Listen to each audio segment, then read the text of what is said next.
Bom, não é difícil ver nos jornais e telejornais matérias narrando situações que envolvem erros médicos. E na entrevista do Justiça Legal de hoje, nós vamos justamente tratar sobre a responsabilidade civil destes profissionais.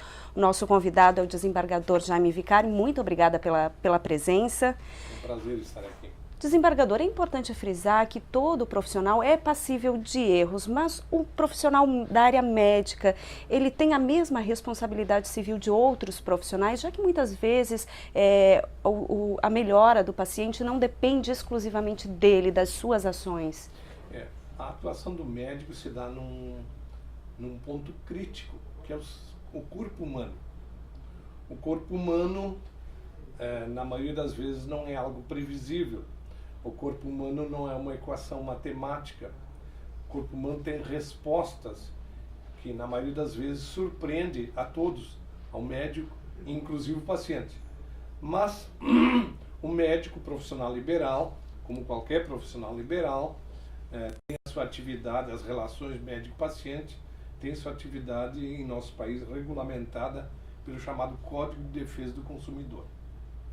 Com a vinda do código, então, estabeleceu-se alguns limites para a responsabilidade, é isso? Exatamente. Com o advento do código, que já tem mais ou menos 10 anos, se estabeleceram alguns parâmetros, alguns limites, e é dentro desses limites que nós temos que trabalhar.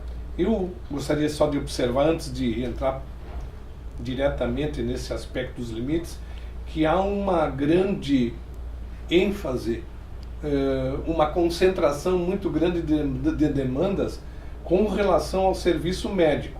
Não se observa isso com relação aos outros profissionais liberais. Só se observa com relação aos médicos. Bom, qual é a relação médico-paciente? Como eu disse, ela está disciplinada pelo artigo 14 do Código de Defesa do Consumidor. O que o Código de Defesa do Consumidor determina? Ele determina o seguinte, que a responsabilidade civil do profissional liberal, qualquer um, médico ou engenheiro e tal, do profissional liberal, é uma responsabilidade civil subjetiva, ou seja, que ela depende de apuração de culpa. O médico será responsabilizado se ele agiu de alguma forma culposamente. Esta é uma relação que a gente diz relação de meios. Existe a relação de fins e existe a relação de meios. Correto. O que é a relação de meios? A relação de meios é a utilização de todos os meios possíveis e reconhecidos para atingir um determinado fim. Então, até que ponto vai a responsabilidade do médico ou do hospital? É possível pontuar isso, desembargador? Aí surge a primeira distinção. A responsabilidade subjetiva, ou seja, que depende de culpa, é do profissional liberal. A responsabilidade dos hospitais, clínicas, casas de saúde é objetiva, ou seja, prescinde de qualquer culpa. Acontecendo o resultado, a clínica ou o hospital será responsabilizado, salvo que ela comprove que o fato ocorreu por um deslize do próprio paciente. Quer dizer, porque o paciente também tem responsabilidades em tudo nesse processo. Esse é um assunto muito tormentoso e que às vezes é esquecido. Se fala muito nos deveres do médico e nos direitos do paciente, o que está correto. Não se fala nos direitos do médico e nos deveres do paciente. Por exemplo, o médico tem o direito de ser bem informado. O médico tem o direito de exigir que as suas prescrições sejam devidamente atendidas, num pós-operatório, por exemplo. Claro. Mas, lamentavelmente, esse dever do paciente nem sempre é colocado dessa forma. Quantas e quantas vezes, às vezes até por desconhecimento, o paciente não informa ao médico que ele tem alguma espécie de patologia, que ele tem alguma alergia, e às vezes não se sabe até que ele tem esse tipo de alergia. Então pode ocorrer algumas situações que acabam desembocando no judiciário. Agora, quando se fala, desembargador, em responsabilidade dos médicos, vem uma questão que eu acho que vem crescendo muito nos últimos anos, que é a cirurgia plástica. E não dá para a gente deixar de tocar nesse assunto. Como avaliar a responsabilidade civil de um médico em uma cirurgia plástica? Claro, algumas vezes pode realmente acontecer um erro, mas em outros momentos a pessoa pode simplesmente achar que não ficou bom, né? Não gostou, e aí? Você tocou num assunto muito interessante. Na verdade, o Brasil é o campeão de cirurgias plásticas e nós temos a fama de ter os melhores cirurgiões plásticos, Pitangui, etc, etc. Né? Nós cultuamos muito o corpo no Brasil. Né? É verdade. O corpo todo, né? Rosto, etc, etc. Bom, daí o grande número e a grande importância que a cirurgia plástica tem em nosso país. Só que o médico cirurgião plástico, ele trabalha com duas coisas. Ele trabalha com o corpo e trabalha com a fantasia do seu paciente.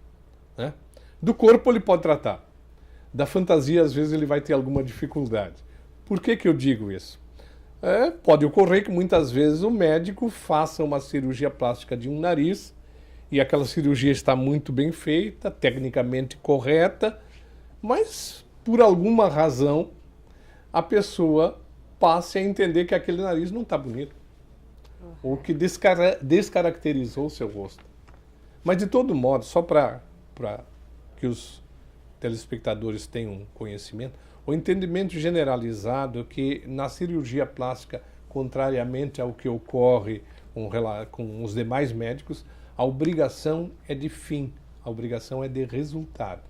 Ou seja, o cirurgião plástico tem que atingir um determinado resultado, sob pena de ser responsabilizado. Tocando no assunto da indenização agora, desembargador, como calcular indenizações envolvendo erros médicos? Cada situação é uma situação ou existe algum parâmetro para fazer esse cálculo? Não há parâmetro. Cada caso é um caso. É claro que a jurisprudência tem determinados valores que são seguidos, mas é muito difícil. Como tarifar o corpo humano? Um braço vale tanto, uma perna vale tanto, o nariz vale tanto. Isso nos remete a Shakespeare naquela peça do Mercador de Veneza, né? O Mercador de Veneza cobrava tanto por libra de carne. Não é assim, né? É uma matéria difícil e aí é que aparece o valor da grande sensibilidade que o juiz tem. Ele deve levar em conta o quê? A gravidade do ato, ele deve levar em conta as condições pessoais de um e outro, ele deve levar em conta a repercussão que aquilo teve na vida dessas pessoas para fixar um valor que, de um lado, desestimule a prática ou a reiteração desse ato e, de outro lado, represente de alguma forma uma compensação pela dor que veio a sofrer. Desembargador Jaime Vicari, muito obrigada pela atenção, pela presença aqui no Justiça Legal e pelos esclarecimentos. Eu é que agradeço a oportunidade, sempre grata, sempre bem-vinda, de dar alguma espécie de esclarecimento, colocando muitas vezes o meu ponto de vista pessoal, que não será necessariamente o ponto de vista de outros estudiosos do direito. Muito obrigado a todos.